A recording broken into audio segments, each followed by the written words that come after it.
First, I'd like to give credit to Eric Butterworth. I found his book called Practical Metaphysics, A New Insight in Truth. And he, through his words, has helped me stay aware. So, imagine getting this in a text or an email. How would you react to it? Now, some people have said to me when I asked them that question, well, what's the context? Well, pretend there's no context. Just how would you read it? How would you react to it? So there's a couple different ways you could read it. It's like, what do you think? What do you think? Or there's the angry way, what do you think? Or there's, what do you think? What have we been programmed throughout our life on how to react? It's instantaneous. I mean, that quick. The mind creates if this is good or bad. Am I angry? Worried? Or pleased that someone actually is asking me how I think? What is our initial thought when something happens? We have been conditioned to feel things. Is it what it seems to be? We think what we want to think. And then I put, duh. We think what we want to think. I mean, really. That's pretty obvious. But is that thought from a conditioned response? You've always had. It is my mind. And I've been thinking and reacting according to my level of consciousness. Do you ever say, you make me feel like, fill in the blank? Or, you make me so angry, you make me so happy. I'm sorry, but it's our thoughts that are the reactions to the things that is happening. No one can make you feel. We have control of our own mind. Even though we are susceptible to the programming power of mass media, we are the only ones responsible for our own thoughts. No one else. If you're upset, it's because you're upsettable. If you're angry, maybe you have an anger consciousness. We react to our own level of consciousness. We always have a choice. Always. Change from being a reactive thinker to a creative thinker. Paul said in Romans chapter 12, verse 2, don't let the world around you mold your life from without, but let God remold your mind from within. Awake to the positive truth that's already you. We are positive creatures being bombarded by negative influences. Change your thoughts, you change your life. I choose to think. I change my thoughts and become aware of my higher consciousness. So I guess the first step is to become aware. Or maybe become aware of the fact that we're not aware. If you say what you believe what you say. It is our mind. We get to choose what to think. I'm not what I think. I'm thinking what I think. We live in the medium of infinite mind. Think the kind of thoughts that you want to think. Thoughts produce conditions. Therefore, negative thoughts, negative conditions. Positive thoughts, positive conditions. I am not what I think. I'm thinking what I think. I can change that. Norman Vincent Peale, a lot of you remember him. He's a great author. He has written something that I've read for years. A positive thinker doesn't refuse to recognize the negative. He refuses to dwell on it. Positive thinking is a form of thought which habitually looks for the best result from the worst conditions. So, if my thoughts are prayers, how can I change them? The subconscious mind does not discriminate. It can't tell the difference between causal thoughts and casual thoughts, or causal words and casual words. It can't figure that out. So, if we say, I'm sick and tired of, well, guess what? You're going to be sick and tired. John said, in the beginning was the Word, and the Word was with God, and the Word was God. All things were made through him.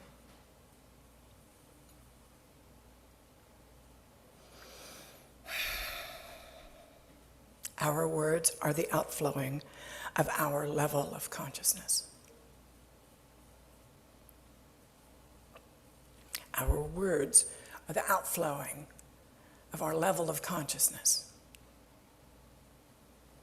So it's easy to see that we do not want to put into thought or words that which we really don't want. A very good friend of mine shared this with me, and it's definite. Worrying is praying for stuff you don't want. Do you believe it? Then why worry? Once it is in our thoughts and comes out of our mouth, can we take it back? You can try. But it's out there. It's in the universe. You put it there. I put it there. Let something good be said. My mom always taught us when we were growing up, if you don't have anything nice to say, don't say anything at all. Anybody else? Their mom teach them that? Well, how did we forget? God bless my mom. Every Sunday we sing, "Let there be peace on earth, and let it begin with me." So are we just singing the words, or are we really believing what we're singing? Peace begins with me. I might say you and we and our and I through this talk, but, I write about things that I'm working on. So let peace begin with me. We don't need to discuss or agree with all the negativity out there. It can begin with me. As I reveal my higher consciousness, others will follow.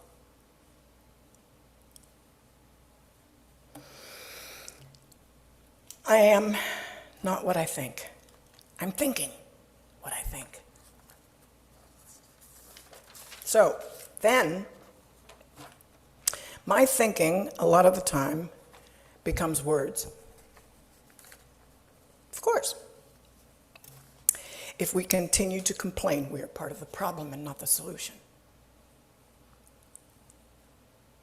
Complain about anything. It's still a problem. It's not a solution. Jesus said, "The words I speak are not my words, but the words of him who sent me." So, of course, the kingdom of heaven is here. This is what we believe. It resides in us. We're part of the one. So if the words that I'm giving out are negative or complaining or something like, that's not coming from my kingdom of heaven. Far from it. Are we really listening to what is being said? Or are we already devising our opinions in response before the person is finished talking? Are we really listening? Or does your brain already start going the monkey thing and it's like, oh, I got to say this, I got to say that. Now we're back to thinking again. Divine love flowing through me blesses and multiplies all that I am, all that I have, all that I give, and all that I receive. Of course, we say this at offertory. But did you read the words? Divine love flowing through me. All the time. Omnipresent. Okay, so if divine love is flowing through me all the time, why do I try to stop its positive outcome?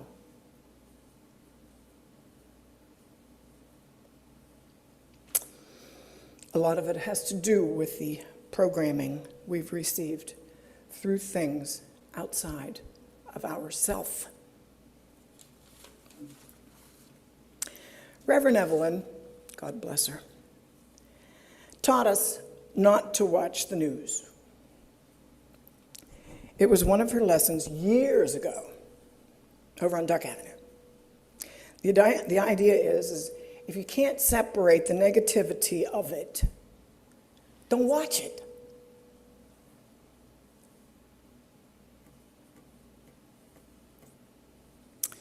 We know what's happening out there. I said, well, isn't that kind of like burying your head in the sand? And she says, no, Nancy.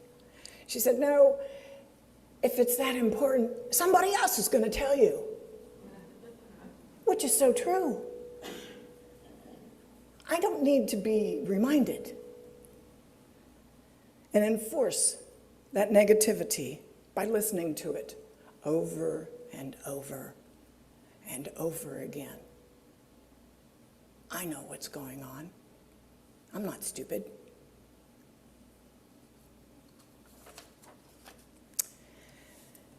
Especially the last 2 years. Oh, this talk is going a little bit faster than I expected. We're going to be out of here early today. That's all right. Yeah. Especially the last 2 years have been difficult for all of us. And then we had yesterday to get through because of the anniversary, and lots of things happening that we think is newsworthy. I won't list them. That's too negative. I found myself watching the news, thinking I could handle it. Well, I realize that it's just not healthy for me. So, how do I stop my stinking thinking?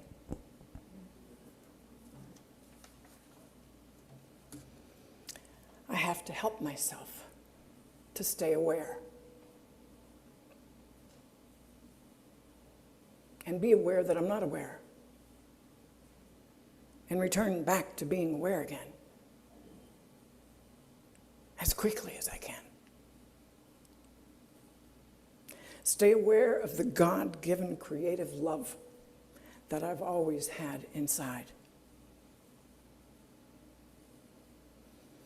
It is how we are made.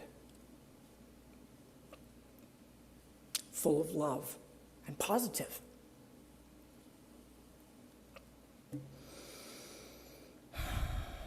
This is what I've done. I'm not saying for you to do the same. You'll find your own way to stay aware if you want to. I try to stay away from negative people. I don't need to be around them. I wear a pinky ring that's a knot. I actually got this ring in Alaska when Janet and I went on the Unity cruise years ago, and I haven't taken it off. This knot signifies to me that God and I are one. And when I look at it, I remember God and I are one. I wear my mustard seed necklace or my bird necklace. I don't have to tell you what that signifies. I wear my bracelet that has a cross on it. My wavering reminds me that I'm part of the whole. And that's a lot of jewelry. Sorry. I use pens, Unity pens and pencils. So, bookstore, you better be ready for a run on pens today. I pick it up, I read Unity, it helps. I'm just trying to figure out a way to help me stay aware.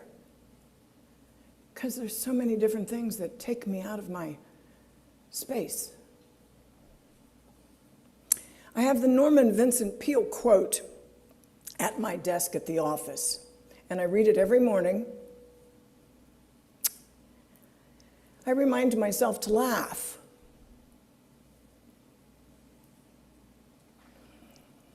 That's my screensaver at work. You're supposed to laugh.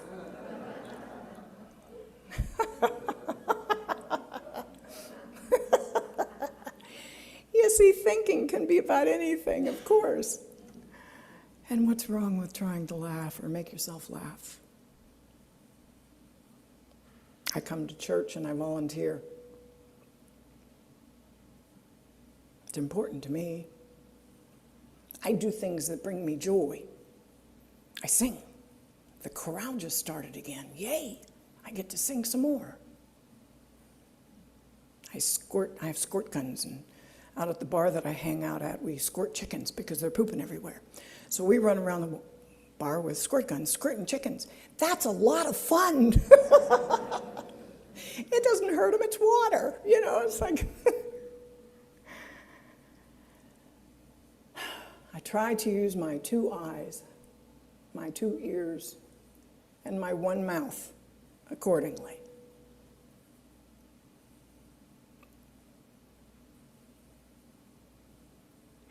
I can't say this works for me all the time, but I'm working on it. So, what do you think?